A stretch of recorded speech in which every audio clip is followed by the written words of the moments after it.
I'm walking into Jushan now, Jushan Village, and man, I'm just so floored by the amount of greenery, farms, little wooded hillsides on both of the Kinmen Islands,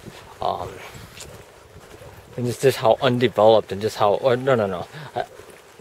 evolved development, I'll put it that way, rather than a radical change, blah blah blah. Just sort of like gradually evolved, and things have stayed pretty much the same as they've been for a very long time, right? Like farms will stay farms, villages will stay villages. You know what I mean?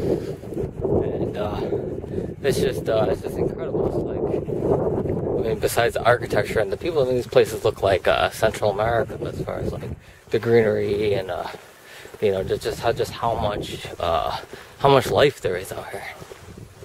It's just a wonderful place to be.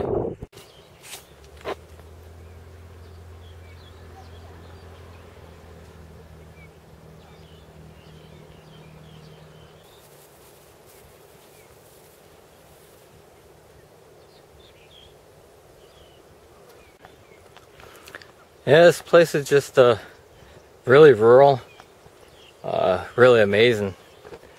Right? Cows, there's egrets, there's little ponds, little lily ponds, and oh man, it's beautiful country trails. And it's only like half hour away from busy and crazy shaman. Kinmen is just a place that's been kind of forgotten. It sits in between, mainland China and the main island of Taiwan. And for a long time, it just, it's like this military base. Pretty much the entire island is pretty much a military base. It just wasn't really developed, right? The military is leaving, that whole situation has de-escalated with the mainland. It's just this whole area that's just left in the middle of these two enormous global economic powerhouses, right? That's just not being used for that purpose, right? It's just not a place of mega multinational corporations or, super rich people trying to get rich and manufacture everything, right? No, it's just local people living locally, right? And it's like it's probably one of the more. I've been traveling for 16 years now, almost 16 years. 51 or so countries, right? And this is probably one of the most amazing places that I've ever been. Culturally, the people are amazing, right? Really, real friendly people who really want to engage you and get to know you. Not just people trying to sell you shit, right? Or not just people trying to impress their friends that they're talking to a foreigner, right? People who really, see you walking down the street and they really want to talk to you, right? Number one, that's like the most important thing. That's like the most important thing that a place could have for me to like it. Bottom line, I don't care. Some place could be like a cesspool, right? But if people are friendly and they want to talk and they want to engage you and ask you questions and tell me about their lives and teach me something, yeah, that's the number one thing I look for in a place. Number two, it's comfortable being here. There's like little villages, little cities, lots of places to walk, real slow, relaxing days. It's centrally speaking, it's a nice time. And number three, the place is beautiful, right? This place is beautiful, and it's something that's not too common anymore, right? It's like these little ancient Chinese villages that just have evolved gradually. Just so beautiful and so rare, Sure, there's still a lot of like old ancient villages on mainland China, right? But most of them are these geriatric ghettos, right? That are just falling down and collapsing. Once all the old people that live there now die, the place will be gone, right? They're destroying tons of tons of villages every day in China, right? bulldozing them all down, wiping them off the map. We're talking about a place that's been there for hundreds, if not thousands of years.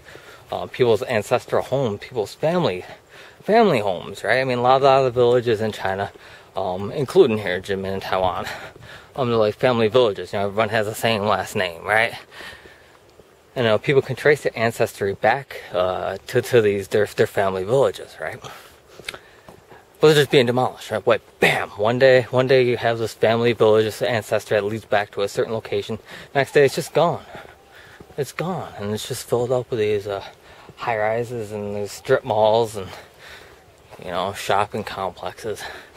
Gone. Your family history of like thousands of years, right? Or at least hundreds of years is just wiped out, right? That's not the case here in Kinmen, right? Like the village I'm in now, it was built by the Shui family, right? People with the last name Shui, they know where they come from. They have their roots, right? They come back here on the holidays, right?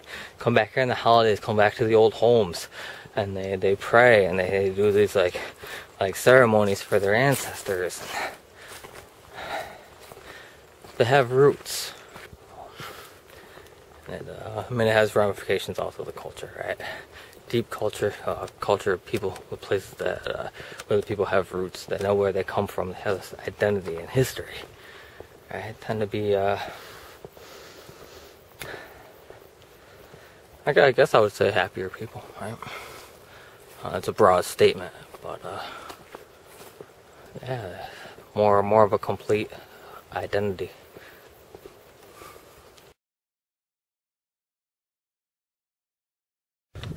I'm now walking through a village called Gugang. I'm walking on my way from Jushan into Jincheng, the main city. And places aren't too far away from each other here. I mean, you can walk between villages. You can walk into Jincheng, walk out of Jincheng, the main city. Places are pretty close. And the walks are wonderful because you're just walking through the countryside. You walk through these little villages. Probably bicycling is probably the best form of transportation to get around Kinmen. But walking's pretty good too.